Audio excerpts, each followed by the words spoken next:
8 साल का एक बच्चा 1 रुपए का सिक्का मुट्ठी में लेकर एक दुकान पर जाकर पूछने लगा, क्या आपकी दुकान में ईश्वर मिलेंगे?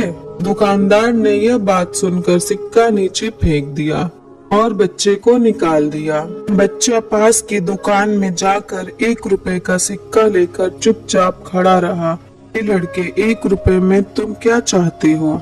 मुझे ईश्वर चाहिए, आपकी दुकान में है। दूसरे दुकानदार ने भी भगा दिया, लेकिन अब उस अबोध बालक ने हार नहीं मानी। एक दुकान से दूसरी दुकान, दूसरी से तीसरी, ऐसा करते करते कुल 40 दुकानों में चक्कर काटने के बाद एक बूढ़े दुकानदार के पास पहुंचा।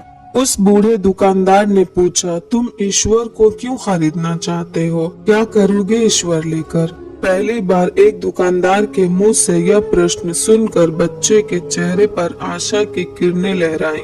लगता है कि इसी दुकान पर ही ईश्वर मिलेंगे। बच्चे ने बड़े उत्साह से उत्तर दिया, इस दुनिया में माँ के अलावा मेरा कोई नहीं है। मेरी माँ दिन भर काम करके मेरे लिए खाना लाती है। मेरी माँ अब अस्पताल में है। अगर मेरी माँ मर गई तो मुझे कौन खिलाएगा?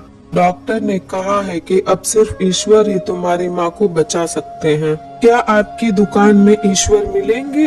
हाँ मिलेंगे। कितने पैसे हैं तुम्हारे पास? सिर्फ 1 रुपए। कोई दिक्कत नहीं है, 1 रुपए में ही ईश्वर मिल सकते हैं। दुकानदार बच्चे के हाथ से 1 रुपए लेकर उसने पाया कि 1 रुपए में एक गिलास पानी के अलावा बेचने के लिए और कुछ भी नहीं है। इसलिए उस बच्चे को फिल्टर से 1 गिलास पानी भर कर दिया और कहा, यह पानी पिलाने से ही तुम्हारी माँ ठीक हो जाएगी। अगले दिन कुछ मेडिकल स्पेशलिस्ट उस अस्पताल में गए। बच्चे की माँ का ऑपरेशन हुआ और बहुत जल्द ही वह स्वस्थ हो उठी। डिस्चार्ज के कागज पर अस्पताल का बिल देखकर उस महिला के होश उड़ गए। डॉक्टर ने उन्हें आश्वासन देकर कहा, टेंशन की कोई बात नहीं है, एक वृद्ध सज्जन ने आपके सारे बिल चुका दिए हैं, साथ में एक चिट्ठी भी दी है। महिला चिट्ठी खोलकर पढ़ने लगी। उसमें लिखा था, मुझे धन्यवाद देने की कोई आवश्यकता नहीं है।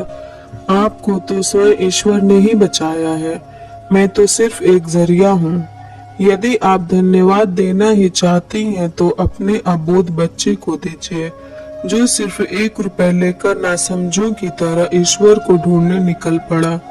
उसके मन में यह दृढ़ विश्वास था कि एकमात्र ईश्वर ही आपको बचा सकते हैं।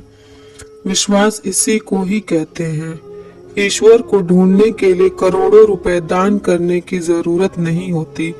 यदि मन में अटूट विश्वास हो तो वो 1 रुपए में भी मिल सकते हैं। ये स्टोरी आपको अच्छी लगी हो तो हमारे वीडियो को लाइक करें और नए हैं तो हमारे चैनल को भी सब्सक्राइब करें।